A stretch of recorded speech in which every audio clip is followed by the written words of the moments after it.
Hey guys, how's it going? Today I'm going to do another update, another video log about gadgets and electronics and a couple other things. It's been a while since I've done this. I think the last time I've done it was 2016 when I was back in Korea. So it's been a while and I have a lot of things to talk about and rant about and catch up on. Alright, so here goes. First thing I want to talk about is the 2016 MacBook Pro, and I know this is a little bit late. It's obviously 2018 right now, but this is still ongoing because whenever Apple does something, they're never going to go back on it. They're going to keep, you know, they're going to keep going forward with the future because that takes courage, and yeah, they're pretty much they're never gonna change back into anything, because it's Apple. All right, so the thing I don't like about the MacBook Pro is it's basically not for prosumers. It's basically the updated MacBook Air. So they still sell the MacBook Air. I don't know why, but they're still selling the old MacBook Air, which is already a few generations old. It's got outdated specs. And the new MacBook Pros that came out a few years ago, back late 2016 and 2017 and this year too, they changed it so that's not really a Pro notebook. It's basically a MacBook Air Retina, right? It should be a MacBook Air replacement because it's nothing Pro about it, right? So first of all, they increased the price by $300 over the previous generation, and there's nothing more here than just pure greed. There's no real reason to increase it like that, not by $300 anyways. And especially for the one without the touch bar, that should really be the replacement for the MacBook Air. I don't know why Apple just didn't market it like that, since there's no real reason to have it in the price slot that it is. There's only two USB-C ports slash Thunderbolt 3 ports. Apple made all their USB-C ports Thunderbolt, which is nice, and I'll go over later on why this is important. But yeah, they took away all the other ports except for the headphone jack, and added only two USB-C ports slash Thunderbolt 3 on the 13-inch without the touch bar. Then when you get the touch bar, you get four Thunderbolt 3 ports. Ooh, big deal. But every other port is missing. And this is a problem with Apple because I had a lot of issues with the iPhone 7 when it came out because they took away the headphone jack, right? And I didn't see why they had to take away the headphone jack. It's really just removing more options, because it's not like we couldn't use Bluetooth before with the headphone jack, right? When you have a phone with a headphone jack, you have the option to use either the headphone jack or Bluetooth. So why just take away the headphone jack and force us to use either a dongle or Bluetooth, right? I don't get it. So this is the same thing. They're slashing features, they're slashing ports just so they can make money on dongles and adapters.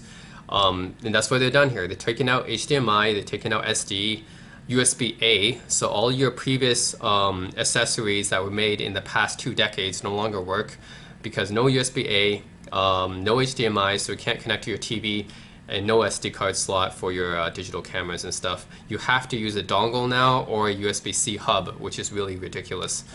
I realize that USB-C slash Thunderbolt 3 is the way of the future, but other manufacturers like Dell and HP and Lenovo have a mix of both, usually USB-A and Thunderbolt, but no, they got rid of everything and just have Thunderbolt now, which is really, really annoying, right? You have to use a dongle or a hub basically every time you want to use something, which is, it's not convenient. This is supposed to be portable, but it's not really portable when you have to do that. There's no extension cable for the adapter anymore that comes in the box. That's obviously another cost-cutting feature that Apple had, and just proves how greedy they are. They used to be an innovative company, but since Steve Jobs died, I think they're pretty much all about greed and profit now. There's no boot up sound anymore. I don't know why they took that out.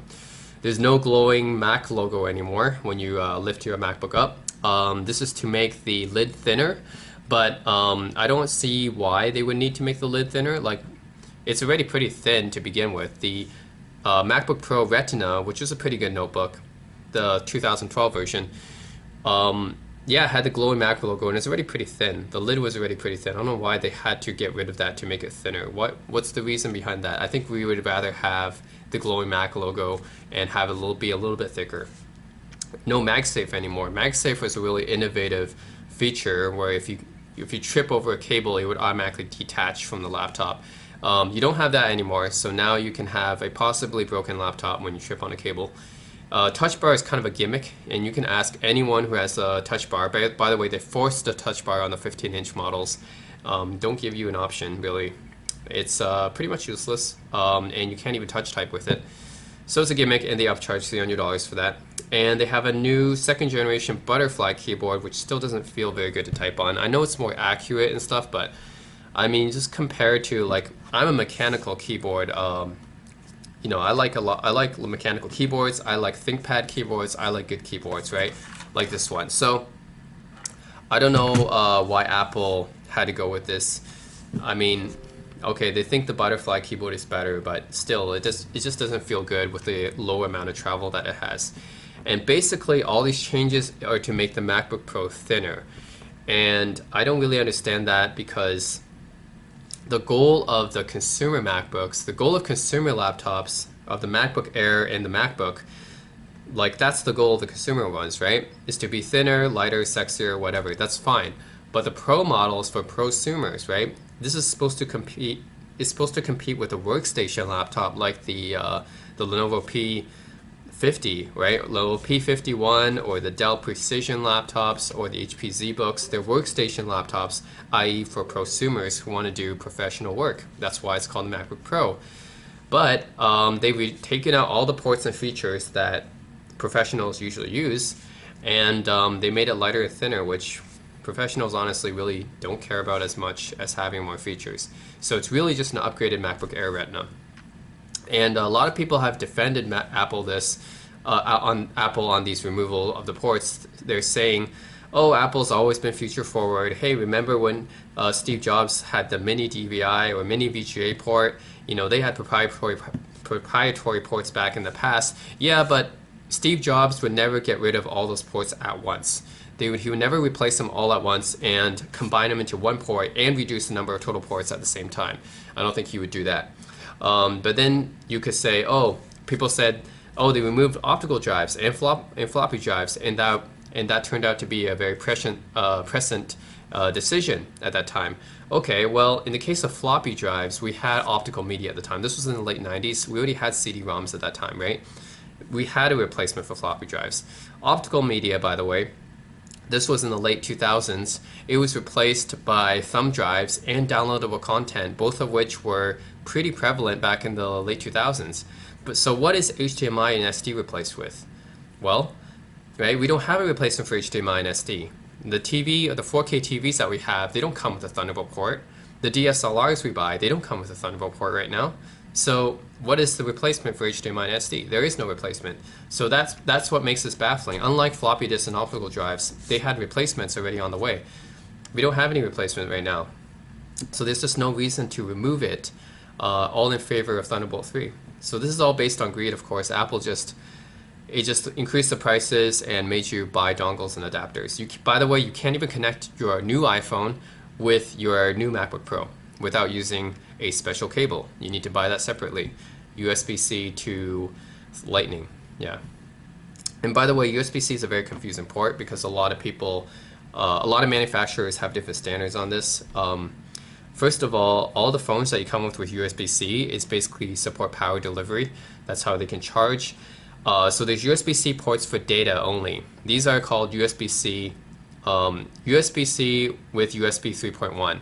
Right, so these USB-C ports are exactly the same as a USB 3.1 port, like the USB-A type port, right? They're exactly the same. They transfer the same amount of data. The only difference is that they're sized differently. They're sized at the USB-C size. Then there's USB-C ports that support power delivery, and these are the ones that some laptops use to charge, but also with different wattages. You got to check which wattage adapters you can use. Then there's USB-C ports that support DisplayPort, but not Thunderbolt 3.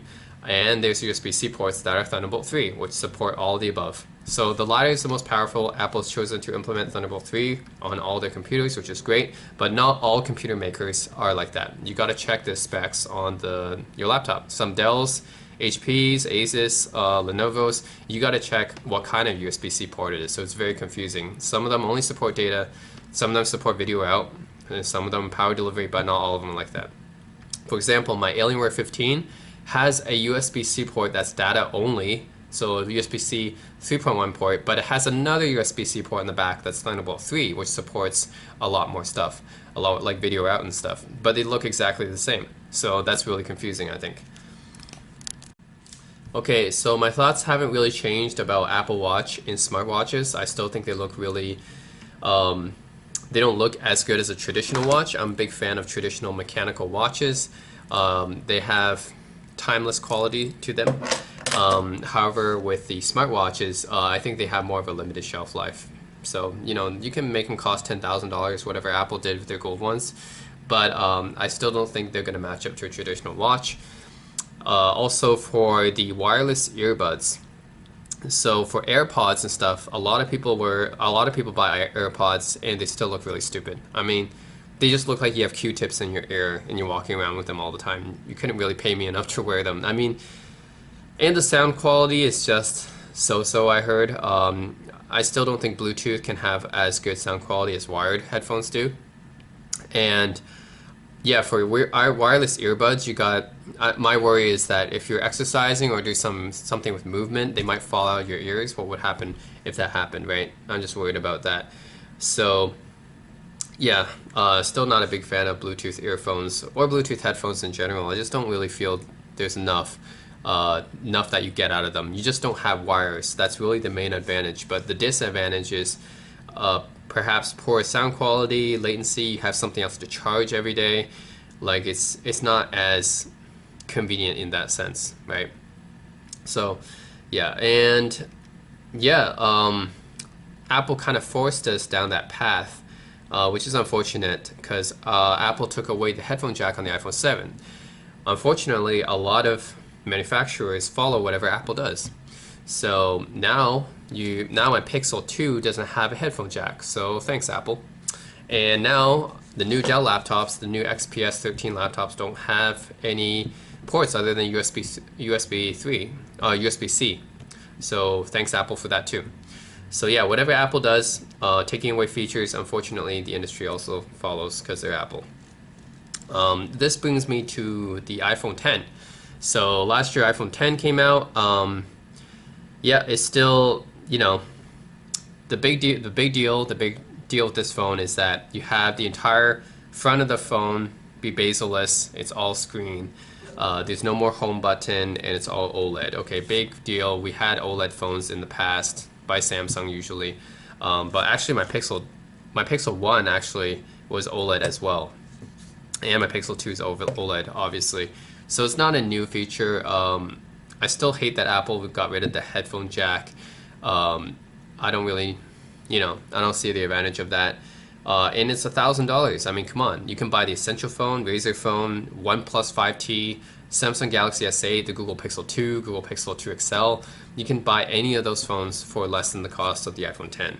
So $1,000 is really expensive. And wireless charging, it's kind of a gimmick.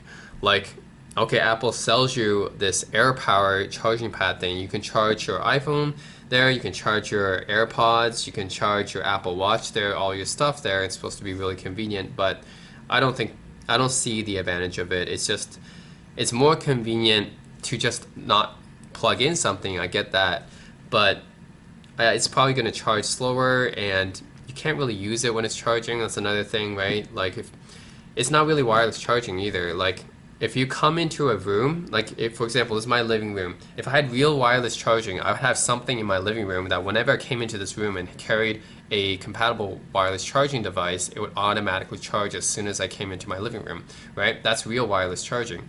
But this is not real wireless charging. You're still putting your phone on something that's connected with a wire. And it's actually worse than wired charging in some ways because you can't use your phone when it's charging wirelessly. Like, you put it down on the pad and you can't use it.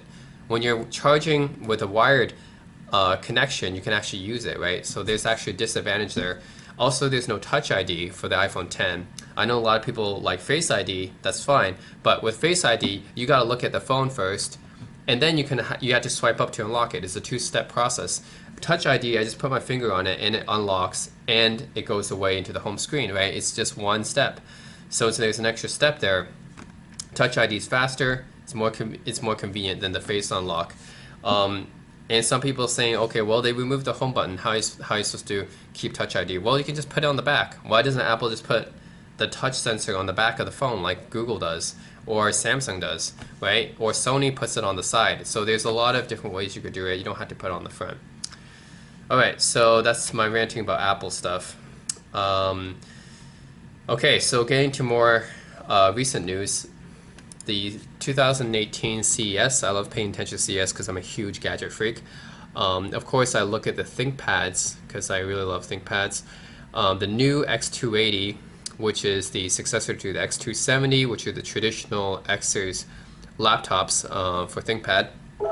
They removed the Power Bridge feature, and they removed the full-size Ethernet port, and they have soldered RAM now, which this basically makes it a budget X1 Carbon, right? If you look at the X1 Carbon, okay, so if I wanted to have a notebook without Power Bridge, without a full-size Ethernet port, with soldered RAM, in the X series, there's already a computer like that called the X1 Carbon. I don't know why Lenovo had to make the X280 basically the same thing, just cheaper, that's it, right? But it's basically just a budget X1 Carbon. They took away a lot of the features that that would make the X series, appealing to the older ThinkPad users, right? I mean, I get that the X270 was an old design and it was thicker or whatever, but it had Power Bridge, full-size Ethernet, it had removable RAM, it had 2.5-inch slot, which is gone now. So yeah, like, I don't know, you're taking away features now. Because that was the differentiating thing, right? About that series is you had this old sub notebook that was a little bit thicker but had more features, or you can choose the X1 Carbon, which is the new sleeker one. But now we don't have that option anymore. So for old hardcore ThinkPad users, I think Lenovo's ThinkPads are going more and more down the consumer line. They're trying to appeal more to consumers, and I bet Louis Rossman's gonna have a lot more to say than I am about this. But yeah, like his idea was the pinnacle of ThinkPads with the T60s, T61, X220s, and then just started going downhill from there. And everything just, yeah, it just became more and more consumerized. They added the chiclet keyboards, they removed the ThinkLite, they removed the VGA port. All of it's just to make the chassis thinner, and they make the lid thinner, the chassis thinner. It's just, ThinkPads have gotten more and more consumerized now. If you look at the X1 Carbon and the X1 Yoga, those are basically consumer laptops now because they're so thin and light. But they removed a lot of things that business users really cared about, like Power Bridge, right? Or full-size Ethernet port, or the VGA port, or the full-size SD card slot port. We don't have that anymore because they became more consumerized. So I'm a little bit disappointed. I think Lenovo and ThinkPads are going more and more consumer route now. And I think we're just going to lose more and more features, which is unfortunate. And I still have my X240, and I like the Power Bridge on that. It made it last 20 hours when it first came out, but can't get that with the X280 anymore. All right. Another topic I want to talk about is video games, because a lot of you who watch my YouTube know that I do a lot of Let's Plays, and pretty big video gamer. My opinion, so I've been video gaming since I was really young, because my dad had a computer and I played DOS games with my brother all the time. Then I used to play a lot of GoldenEye 007 with my childhood friend. I used to play a lot of Duke Nukem 3D, Doom, Rise of the Triad, Quake 3, Unreal Tournament, Halo 2. Those are all great games I played with my friends, a lot of them at LAN parties, so I have a lot of good memories of that. But yeah, it's really unfortunate because I think the video game industry is taking the wrong turn here. I think video games have just they've gotten worse and worse over the years. Back then, when we paid for a video game, a PC game or a console game, we just had to pay for it one time, and that was it. And we could play with a friend using local internet connections like LAN, local multiplayer. We just set up an ad hoc network and we go, right? Like the original StarCraft, we just set up ad hoc network and we just play with our friends. We don't have to worry about doing anything online. It's completely offline. Or we can play hot seat or split screen on a lot of these games. And we only got expansions whenever they were necessary, right? So companies didn't make expansions unless the game was really successful. That was the only, and then they would make the expansion, right? They wouldn't plan it ahead. They would only make the expansion only when they were necessary and only when the game was successful already. So if you look at Doom 2, Diablo 2, StarCraft 1, those were all great games. The original Sims, those were all great games that had great expansions that only came out after the game was already successful. And they usually had a great single player mode in there too. So unfortunately, it's gone just pretty much downhill from there. Now all video game companies can think about is profit, right? All they think about is profit now. Now they sell you a half-baked game with an incomplete single player, sometimes not at all if you look at the Star Wars Battlefront, and they sell you season passes. I hate season passes because they sell you these season passes to get you to buy downloadable content, right? To get downloadable content, because they already pre-planned downloadable content. They already pre-planned the DLC. It's like they already spent, they basically half-assed the game, the original game. They didn't put any content in there, or just put a little bit of content in there. The rest of the content comes through DLC. And they're already planning sequels already. So that's the problem. They don't even wait for the game to succeed, and they're already planning out these future DLC and sell you season passes and microtransactions already. That's the problem.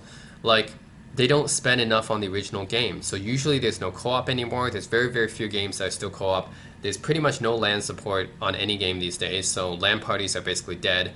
And you have to, in order to play with your friend these days, this is what you have to do. You have to get your friend to buy the same game, or if they're in the console market, or if you're playing consoles, they have to buy the same game on the same console. They have to sign up for Xbox Live or PlayStation Plus, and then they have to connect over the laggy network. And you have to jump through a lot of hoops to play with them, right? You didn't have to do that before. Back in the old days, all you had to do was fire up the game, give your friend the controller, sit on the same couch, and you can play like split screen, or in the case of LAN games, all you had to do was give a copy of that game to your friend and he could play it, right? All offline. So you don't need to connect to any stupid server or whatever just to play with your friend. But now you have to. Oh, there's Uplay, there's Battle.net, and Origin, you know, all these different servers just to play a game. So that's really annoying. And the gameplay, of course, is limited by the fact that they sell you DLC and microtransactions, right? Some of these games, you're at a disadvantage unless you buy these things. Like Star Wars Battlefront 2, which I played recently. I have a Let's Play up of that. Pretty much as soon as I jumped into this game, I got killed so frequently because of these people who had more power-ups, they bought more DLC, they had enough money to buy all this crap, right? And they're already way more powerful than I am. And that's not really fair because I don't want to spend like $100 on this game. And guys who spend $100 on this game, they're just way better. Hearthstone is another example, right? Hearthstone now, you have to have legendaries or something to actually compete. But legendaries, guess what? They come like every 16 packs, right? Which is pretty ridiculous. You had to buy 16 packs just to get a legendary. So these guys who spend a lot of money on the game are going to have an unfair advantage over you, which is not right, because back in the day, you can just play with your friend, or you can play with someone, and they're not going to have an unfair advantage, right? Because there's no DLC or stupid microtransactions back then. And Destiny 2 is another game. Okay, the game looks really, really good. There's good graphics and stuff. That's never been a problem with games these days. Generally, the graphics are really good. But the multiplayer or the single player is half-assed, right? And it's not really fair. And they just spam you with these microtransactions and offers to buy DLC and season passes and stuff just to be able to get the full game. It's like they left stuff out of the base game, force you to buy DLC. It's really all the companies these days are about profit now. Even The Sims 4, right? I really like playing The Sims. There was a great video game franchise, but it's all gone downhill because they left a lot of stuff out of the base game. They left a lot of stuff out of the base game, and now they're just selling more and more of these expansion packs and stuff packs, right? Every chance they get, which is ridiculous. So they basically force you to buy all these little items and stuff just to be able to have the same game that you would have played like 10 years ago. You would have had all that in the base game, right?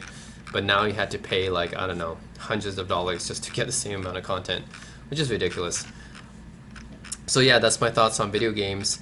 The video game industry, I think it's going downhill. Unfortunately, I don't think it's coming back because companies are making too much money now. And people accept it, right? A lot of people still buy the stupid Call of Duty, Star Wars Battlefront, Destiny, all these. No, any game basically EA and Activision makes is going to be like that, and Ubisoft probably too. Okay, another thing I want to talk about is